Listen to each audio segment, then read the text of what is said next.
This is the iPhone 14 Pro Max in deep purple.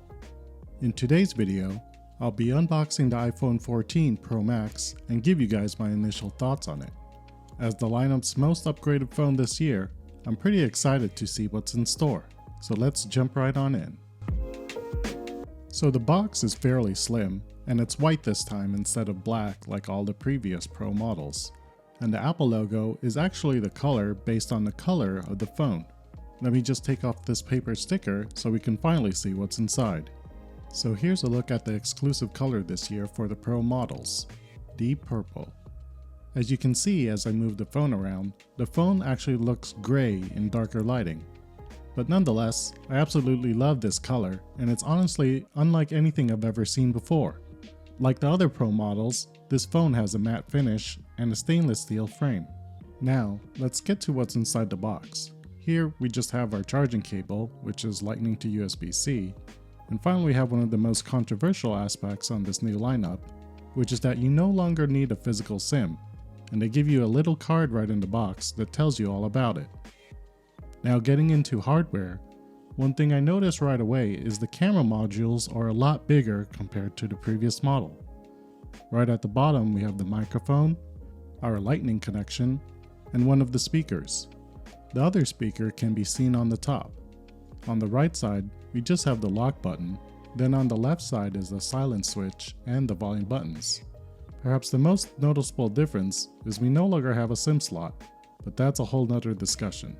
Give me a minute to set up the phone and I'll be right back with my thoughts. The display is 6.7 inches, but this year it's brighter, reaching a maximum of 2000 nits. And it's smarter thanks to its refresh rate, which made the always-on display possible. And in typical Apple form, despite being late, the implementation is quite unique.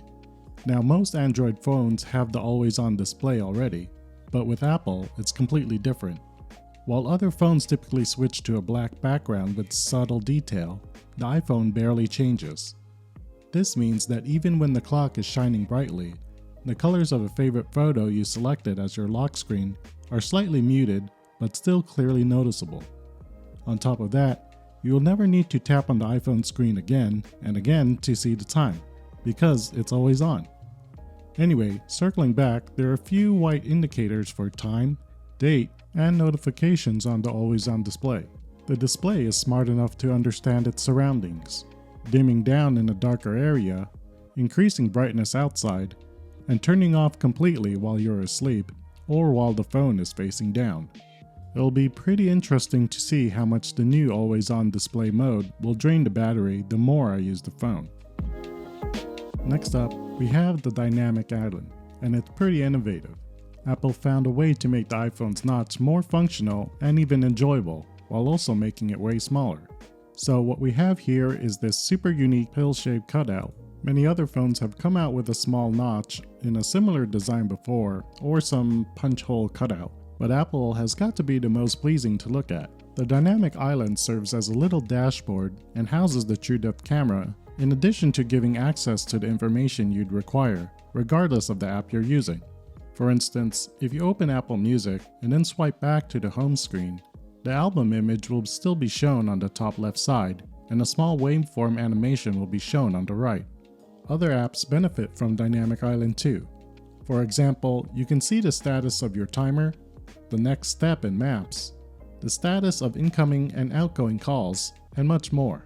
Another small detail that I absolutely love is how instead of separating the Dynamic Island and front camera, Apple has decided to just combine the two. I think it gives the iPhone a much sleeker look than if they had just separated them. Now the camera is easily the most exciting aspect of the iPhone 14 Pro Max, and I'm really looking forward to seeing how it performs. With the inclusion of a 48 megapixel main wide sensor for the first time in the iPhone 14 Pro, Apple has really shaken things up. For enhanced light capture in 12 megapixel photographs, the sensor groups every 4 pixels into a quad pixel by default. And if I want to get the greatest amount of detail, I can just shoot in ProRes RAW. The 48 megapixel camera also allows a new 2x zoom in option, joining the 12 megapixel 3x telephoto zoom lens. On top of all that, A new, nearly twice as large 12 megapixel ultra-wide camera and 12 megapixel true depth camera with autofocus and a faster f1.9 aperture for improved low-light photographs are also included in the iPhone 14 Pro models. Better low-light performance is actually a common trend with this phone, as each camera has a photonic engine powered by the A16 Bionic chip that is intended to provide brighter and more vibrant photographs. The video capturing on the iPhone 14 Pro has seen two significant improvements. The first is action mode, while the second is bumped up 4K resolution in cinema mode.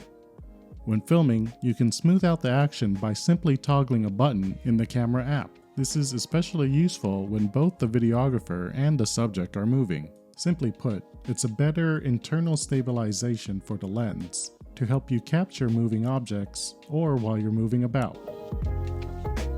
The A16 Bionic chip in the iPhone 14 Pro is Apple's first 4nm chip, and it's once again the fastest chip in the phone. Although it has a 10% slower clock speed than the A15 Bionic on the previous models, the CPU delivers 50% more memory bandwidth, which gives better performance on things like gaming and editing. Testing out graphics, the iPhone 14 hit 12,363 and 74 frames per second on my benchmark test.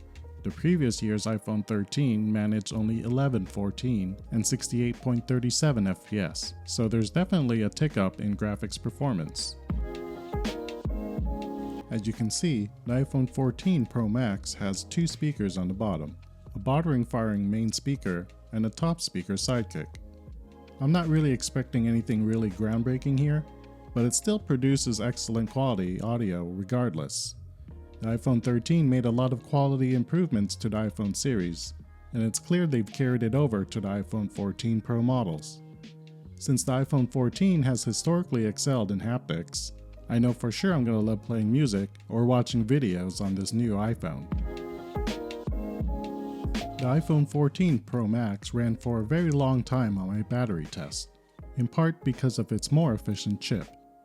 The iPhone 14's battery barely depleted to 60% after charging it to about 90% and then using it for almost 6 hours to play games, watch videos, listen to music, and to take pictures and videos.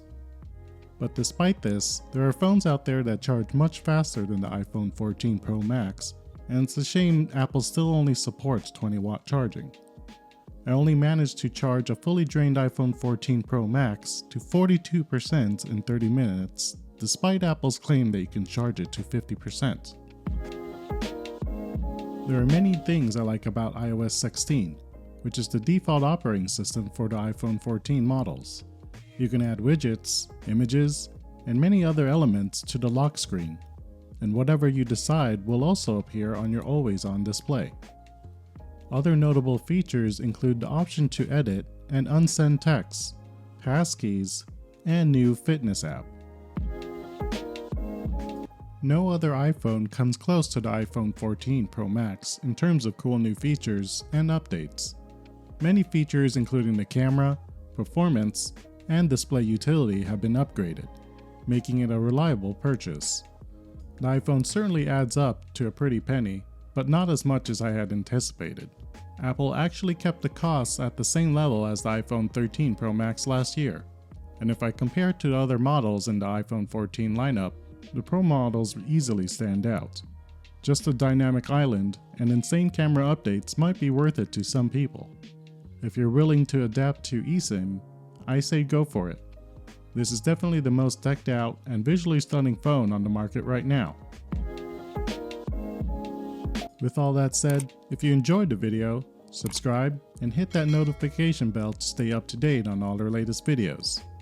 What do you think of the new iPhone 14 Pro models? If you think you'd pick one up, Deep Purple is the way to go. So will you be upgrading or you'll be holding off on this one? Let me know in the comments down below and I'll catch you all in the next one. Peace.